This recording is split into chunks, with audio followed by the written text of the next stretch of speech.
The veteran journalist Esther Ranson has announced she has joined an assisted dying clinic after her battle against lung cancer. The former BBC host is currently being given treatment, but has said she might go to Switzerland if it doesn't work and be killed. Her announcement has reignited the debate with former Minister Kit Malthouse, who co-chairs the all-party parliamentary group on choice at the end of life, claiming he and his fellow campaigners are working towards a majority in the House of Commons. The last time there was a vote, in 2015 in the House of Commons, it was defeated by 330 to 118. I opposed it then, and I will oppose it in future. As a Catholic, I strongly believe in the sanctity of life. Each soul is precious to and loved by God, and it is not for man to extinguish life. Nonetheless, the secular arguments against euthanasia are strong. First, if we were to legalize assisted dying, there would inevitably be a pressure for older people to take the option as they age and feel that they are a burden to their families.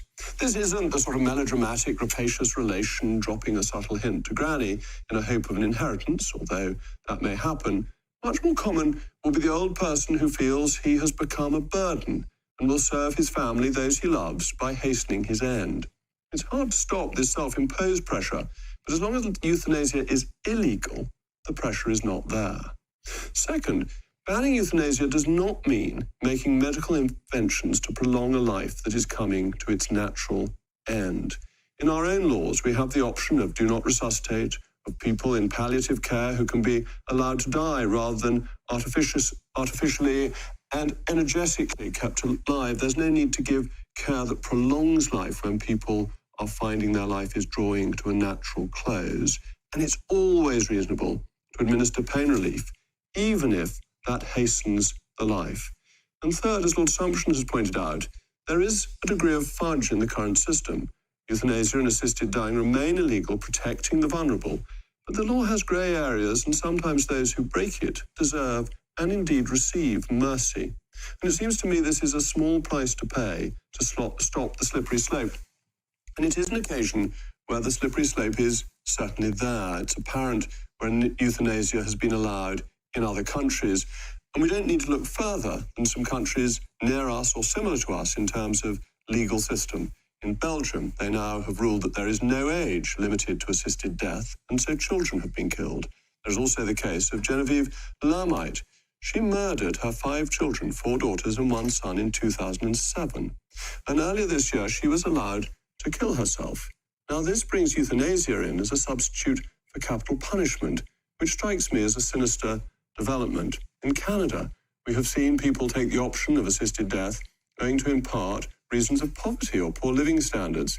And they've also decreed, as with Belgium, that children can be killed by defining people with adult capability from the age of 12. And in the Netherlands, we've seen young people with having state-sanctioned euthanasia owing to mental health problems.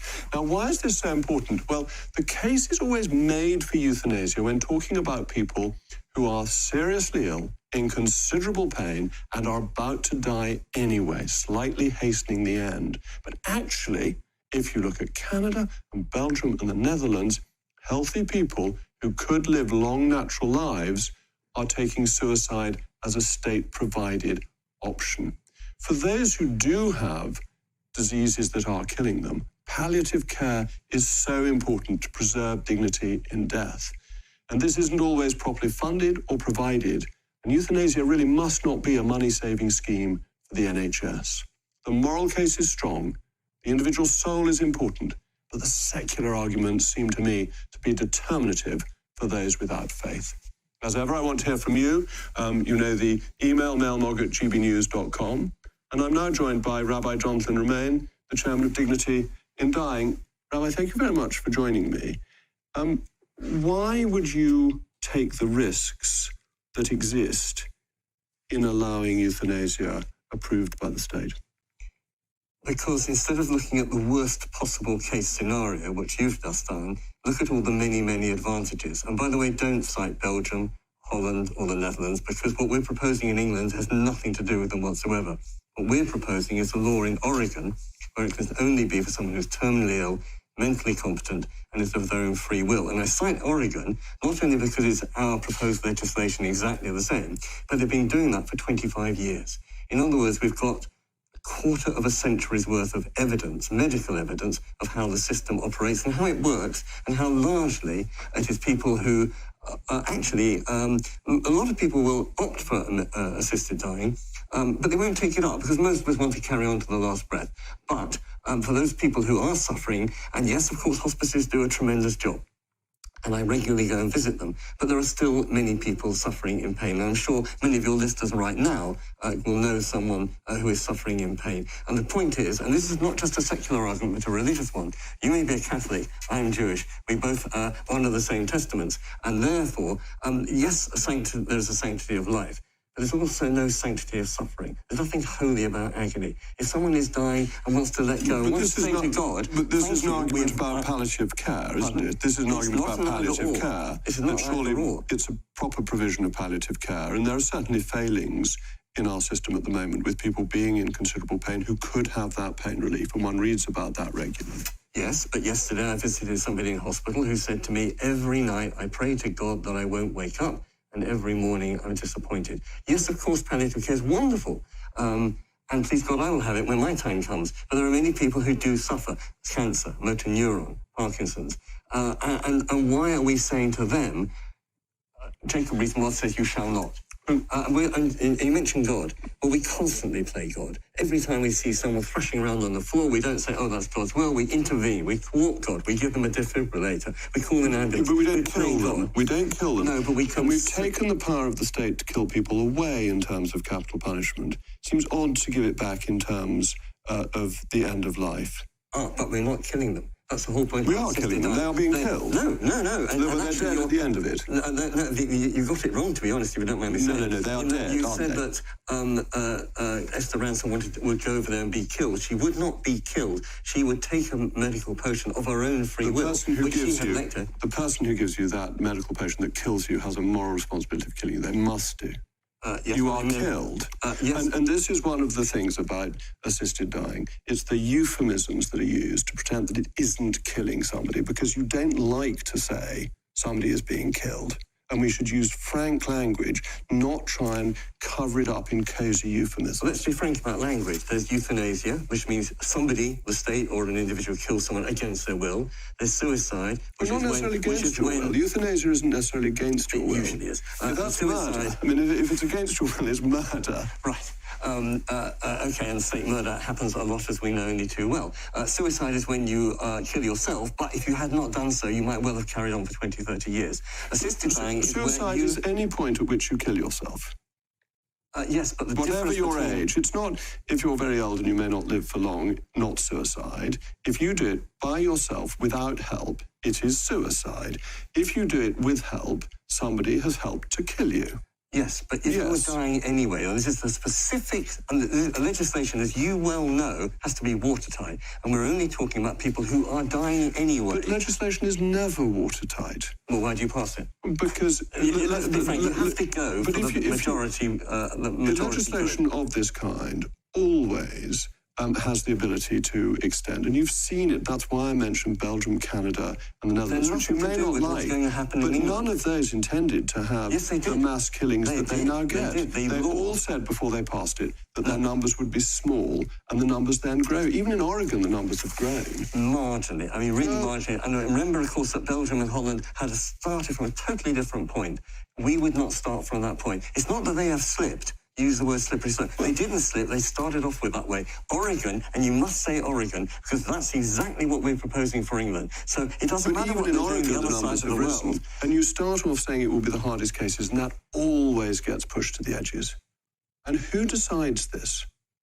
Okay, does it not change your relationship with your doctor, that instead of going to your doctor to be cured, you get your doctor to be killed? No. Is that really what you want? These are people who are dying anyway. That's We're all dying ultimately. No. That's obviously true. These are, I think, to be honest, it's very arrogant for you or me to say to anyone who is dying, you've got to suffer on. If they are dying anyway, and they want to go... That's palliative care, that is the key. Why are you insisting they stay alive? And palliative care doesn't Because work. I don't have the authority to kill them. You probably know I don't have the authority to assist in their death. But you were that or heard about what happened at the Select Committee, the Health Care Select Committee, where the palliative care experts admitted that palliative care does not help everyone. It helps a lot of people, but there are cases where it doesn't help everyone. I can allow you the last word. You've had the last word. Thank you very much, Rabbi, for joining me. I'm now joined by Professor Kevin Yuill, the CEO of Humanists Against Assisted Suicide and Euthanasia. Professor Yuill, thank you very much for joining me. I don't know whether you heard the discussion I was having with Rabbi Romain, but I'd be very interested in your thoughts on the current situation and what you think needs to be done in terms of protecting people from assisted suicide or euthanasia. Well, I think the obvious choice is to keep the law as it is. There's an excellent law which has a stern face but a kind heart. That prevents people from suicide and from aiding suicide. And I think as soon as you undermine that law in any way, then you have real problems. And I quite agree with what you said to Jonathan Romain. I think there are real problems with doing this, with changing that law. And I think we would be letting ourselves in for a lot of difficulties. And I think the example is Canada. Canada, of course, changed the law it only legalized it in 2016. It has changed it in 2020 to include many more people. And in March of this next year, of 2024, they will allow people who are suffering only from mental illness to have assisted suicide and euthanasia. Incidentally, it's generally euthanasia in places where they're both legal, because people want the doctor to do it for them rather than them doing it themselves. As you say, it's gone up horrendously over the past few years. And that's the point. You pass a law with lots of restrictions, and then the restrictions tend to be reduced, the numbers increase. And the thing that worries me most is the pressure people put on themselves as they get old. Not so much that other people will force them, but they will feel that they are a burden either on their family or potentially even on the NHS. And therefore, if they're receiving treatment, that they could make things easier for people by hastening their end. Yes, I think that's an important point. One point to make about what Rabbi Romain said is that in Oregon, pain is not even in the top 5 reasons why people opt for an assisted suicide. It's existential reasons, the same reasons why people actually opt for suicide in general. So I think you're absolutely right that if we institute this in this country, there will be a huge expansion. There will be an expansion of categories, because morally, how can you tell somebody they are not suffering? Talk about patronizing. That is patronizing. So you can't turn around and say, oh, you've got 6 months to live. You're legitimately suffering. You've got 7 months to live. You're not. I mean, that just doesn't make sense. And this is why the categories have tended to expand in all the places where it is legalized.